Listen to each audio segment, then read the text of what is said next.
यह कहानी की शुरुआत एक अतिरिया नामक गांव से शुरू होती है, जहां एक परिवार रहता था। उसमें केवल 3 ही लोग थे, मंजीत और उसकी पत्नी शिवानी और उनका एक लड़का रामू। मंजीत की एक छोटी सी दुकान थी, जिससे उसके परिवार का गुजारा होता था। रामू जब स्कूल से आ जाता था, तो वह दुकान आ जाता था और पिताजी का हाथ बटाता था। एक दिन मंजीत की दुकान पर उसका दोस्त आता है और कहता है, क्या हाल मंजीत भैया? हाँ भैया, सब बढ़िया है। और सब बढ़िया। और काम धंधा कैसा चल रहा है? अरे भैया, पूछो ना। बस यही सोचो कि ऊपर वाला 2 वक्त की रोटी दे रहा है, उसका शुक्र है। हाँ भैया, बात तो सही है। काम धंधा तो इस समय सबका ही ढीला चल रहा है। ऊपर से यह सरकार टैक्स पे टैक्स लगाती जा रही है, हर एक चीज पर। और मंजीत, तुम्हारा लड़का कहाँ दिख नहीं रहा है। वही तो भैया। अरे भैया, वो स्कूल गया होगा। जब स्कूल की छुट्टी हो जाती है तब उसे बुला लेते हैं। चलो भैया, ठीक। फिर वह चला जाता है। और एक दिन शिवानी मंजीत से कहती है, सुनो जी। क्या हुआ? अरे आज बिजली वाले आए थे और कह रहे थे साहब कि बिजली का बिल जमा कर दो, वरना बिजली काट देंगे।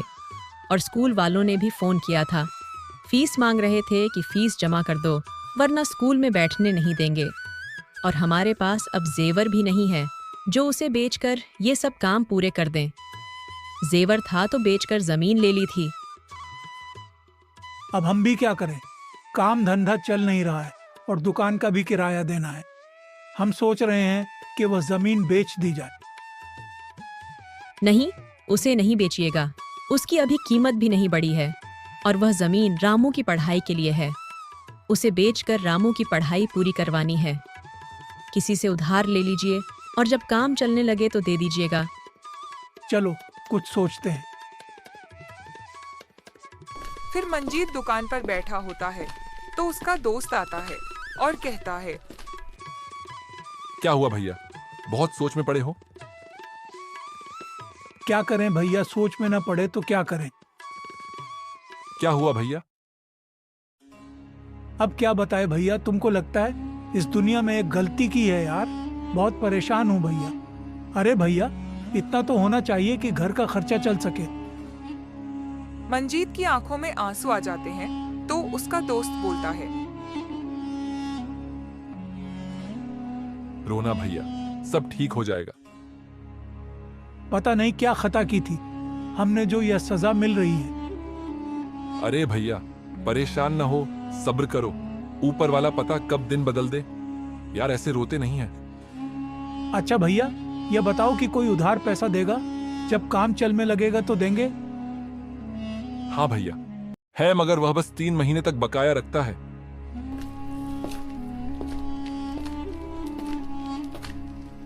फिर वे दोनों चले जाते हैं और उस जमींदार के घर जा पहुंचते हैं।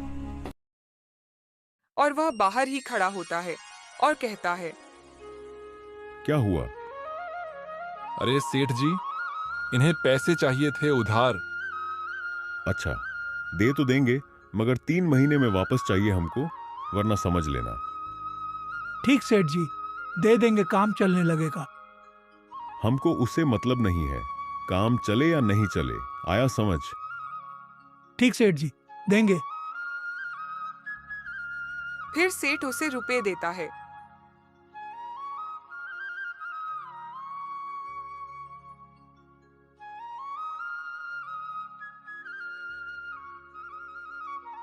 और वह रुपए लेकर घर आ जाता है और अपनी पत्नी को देता है।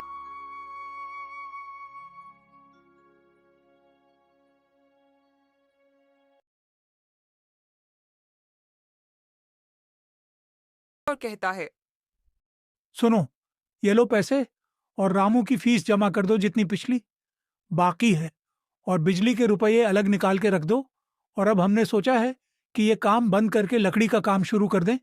इसमें कोई फायदा नहीं हो रहा है। जैसे आपको सही लगे।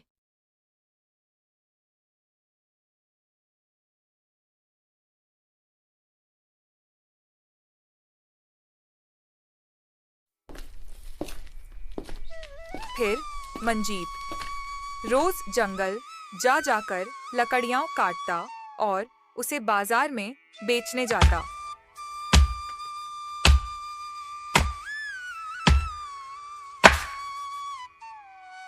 धीरे धीरे ठंड खत्म हो रही थी तो लकड़ियां भी नहीं बिक रही थीं।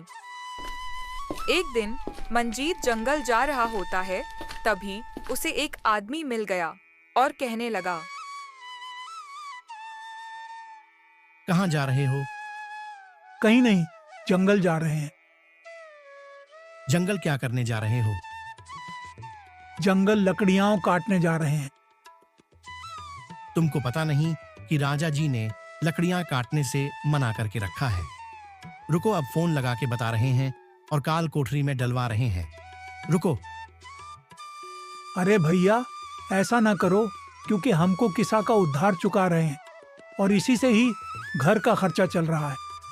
राजा के पास न ले जाओ, वरना हम फिर खर्चा कहाँ से चलाएंगे। हमको कुछ नहीं पता। चलो भैया, डालवा दो काल कोठरी में, कम से कम वहां सुकून से 2 वक्त का खाना तो मिलेगा।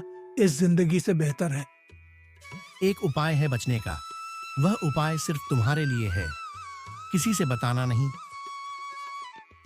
क्या उपाय? हाँ, हमको तुम कुछ रुपये दो तो हम तुमको खाली लकड़ी काटने देंगे, वरना नहीं। फिर मंजीत सोचने लगता है, ये तो रुपये मांग रहा है, मगर इसे रुपये देंगे।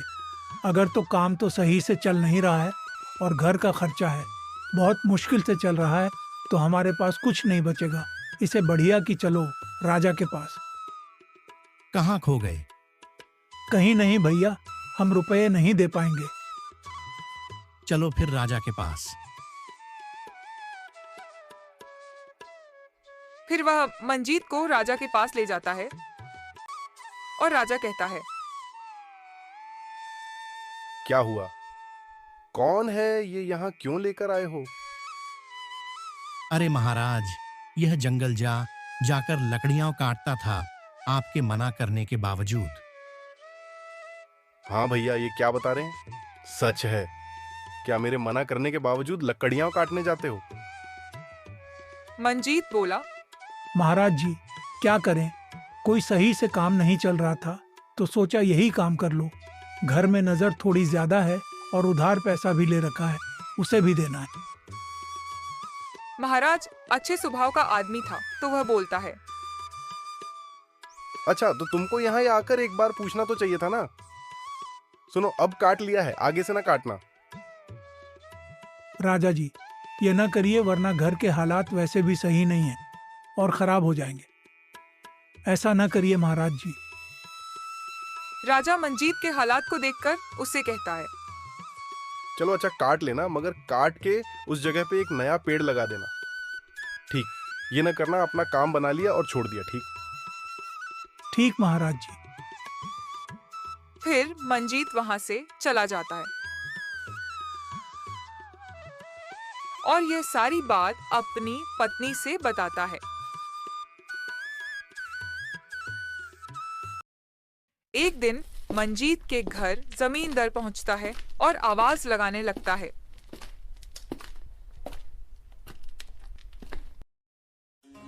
मंजीत, ओ मंजीत, बाहर आओ। मंजीत नहीं है, वह काम पर गया है, शाम को आएंगे। अच्छा, आ जाए तो कह देना कि जमींदार आए थे। इतना बोलकर जमींदार चला जाता है। फिर शाम को जब मंजीत घर आता है और उसकी पत्नी कहती है, सुबह जब आप जंगल चलेंगे हैं डैड, तो जमींदार साहब आए थे और कह रहे थे कि मंजीत आ जाए तो बता देना। अरे उसे दिन पूरे होंगे हैं, 3 महीना हो चुका है। वह पैसे लेना आया होगा। अब मैं क्या करूं? कहां से पैसे देंगे? समझ में नहीं आ रहा है। अगले दिन जमींदार आता है और कहता है, अरे मंजीत, बाहर आओ। मंजीत बाहर निकलकर आता है और जमींदार कहता है, हाँ जी भैया, 3 महीने पूरे होंगे हमारे पैसे। अरे सेठ जी, काम थोड़ा मंदा चल रहा है, तो इसके लिए अभी पैसों का जुगाड़ नहीं हो पाया है। हम क्या करें अगर पैसों का जुगाड़ नहीं हो पाया है? हमको तो हमारे पैसे चाहिए तो चाहिए। हम तुमको बस 2 दिन का समय और देते हैं, आया समझ? उसके बाद सीधा राजा दरबार में बात होगी, आया समझ? इतना बोलकर जमींदार चला जाता है और मंजीत उदास होकर अंदर चला जाता है।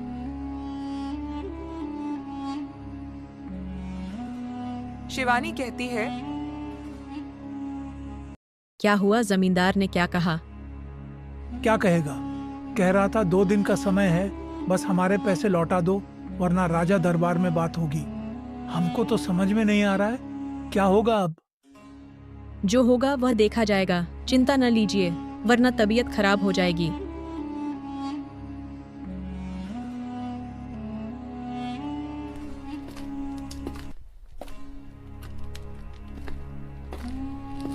फिर मंजीत अगले दिन जंगल से आकर एक पेड़ के नीचे बैठ जाता है और सोचने लगता है।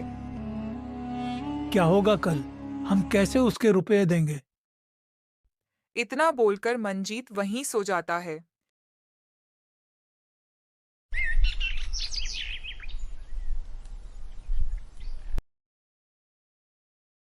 फिर अगले दिन सुबह जमींदार आता है।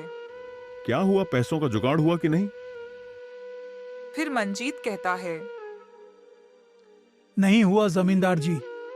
जब पैसे देने की क्षमता नहीं थी तो लिया क्यों था? तुम ऐसे नहीं दोगे रुपये। तुम चलो राजा के पास, वहां दोगे रुपये। तो शिवानी बोल पड़ती है, अरे जमींदार जी, 1 महीने का समय और दीजिए, आपके रुपए देंगे। 1 महीना? हम अब 1 घंटे का समय नहीं देंगे। बस चलो, अब राजा के पास वहीं बात होगी, आया समझ? तो जमींदार राजा के पास ले जाता है और कहता है, क्या हुआ?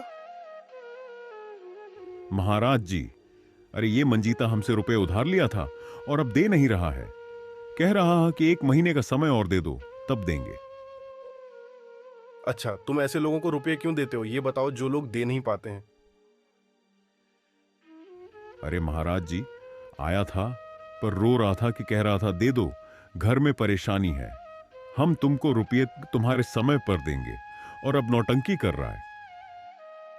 हाँ भैया, मंजीत क्यों इसके रुपए नहीं दे रहे हो? तो मंजीत, अरे महाराज जी, घर में नजर ज्यादा है इसलिए रुपए दे नहीं पा रहे हैं। कहता है। तो महाराज मंजीत की परेशानी को समझकर कहता, चलो, तुमको हम 5 दिन का समय और देते हैं, इसके रुपए लौटा देना। अगर नहीं दे पाओगे तो इसके घर में काम करना पड़ेगा जब तक पैसे अदा नहीं हो जाते हैं। राजा अपना फैसला सुना देता है और फिर मंजीत घर आता है और पीछे से जमींदार भी आता है और कहता, जो रुपए तुम हमको 3 महीने में नहीं दे पाए हो तो 5 दिन में क्या दोगे? अब तुम गुलामी करने के लिए तैयार रहो, ठीक मंजीत? इतना बोलकर जमींदार चला जाता है। फिर शिवानी कहती है, क्या हुआ, राजा ने क्या कहा?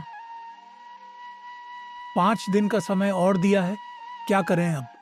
जिंदगी ने बहुत परेशानी है क्या करे? फांसी लगा ले क्या करे? शिवानी बोली, अरे सुबह सुबह बोलिए, ये क्या कह रहे हैं? और क्या हमारा लड़का भी सोचता होगा कि बाप ने तो कुछ बनाया ही नहीं?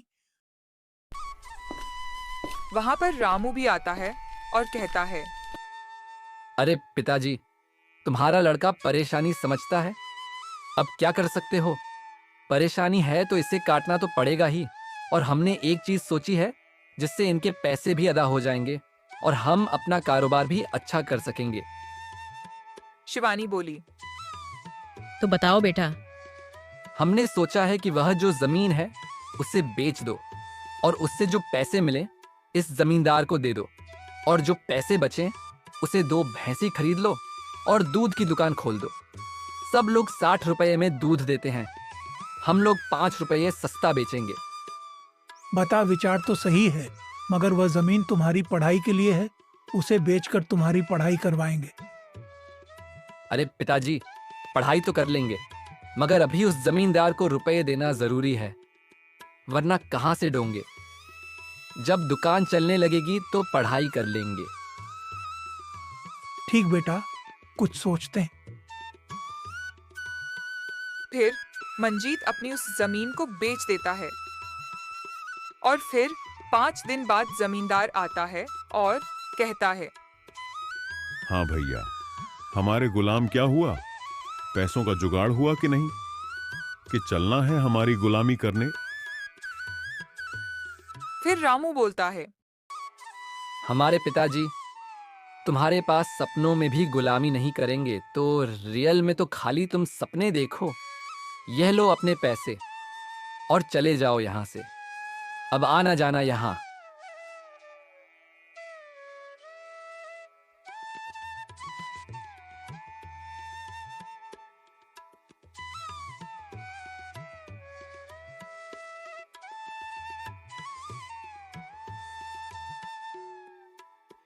फिर रामू पैसे देता है और जमींदार चला जाता है। फिर मंजीत 2 भैंसे खरीद लेता है और उसे जो दूध निकलता है उसे बेचता है और मंजीत का काम बढ़िया चलने लगता है। इसमें उसका बेटा रामू भी लगा रहता है और पढ़ाई भी करता है।